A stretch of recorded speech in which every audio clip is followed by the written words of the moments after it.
பணத்தை அனுப்பிவிட்டா அவரு என்ன பண்ணிட்டாரு, உடனே இந்த பணத்தை இனிமே நாம இருக்கக்கூடாது, இந்த ஊர் வர தமிழ்நாட்டு மக்களுக்கே கொடுத்துரும்னு அதான் வாரி வாரி இறைச்சிக்கிட்டு இருக்காரு. எப்படி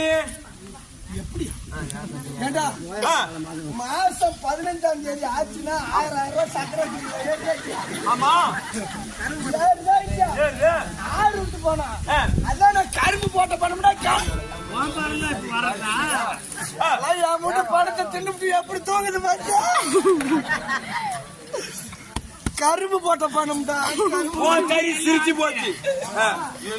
கரும்பு போட்ட பணத்தால தின்னு செல்லு போன்ல டிஸ்பிளே மாட்ட முடியாத லெவல்ல. சரி அத விட எல்லாம் கொடுத்தா அது சரி, அப்பா கூப்பிட்டா இல்லையா? கடைசியில கூப்பிட்டோம். சரி நான் அவளை உயிரோட இருக்கிறேன். அதான்டா என் பொண்டாட்டி பத்தினி தெய்வம்டா.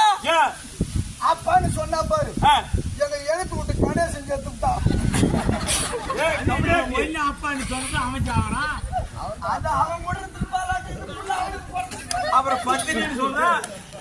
அவன் எப்படி இருந்தா நமக்கு என்னடா, அவன் செத்து என்ன காப்பாத்திருக்காளே.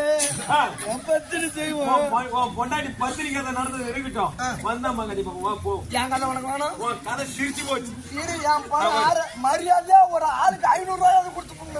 ஆமா என் வீட்டு பணத்தை 1000 ரூபாய் வச்சுட்டு என்ன பாக்குறீங்க? இன்னுமே 1000 ரூபாய் பணம் யார் விட்டு பணம்னு கேட்டா கேட்டிக்காரன் கருப்பு போட்ட பணம். கிரேட். ஆமா ரெடி போ.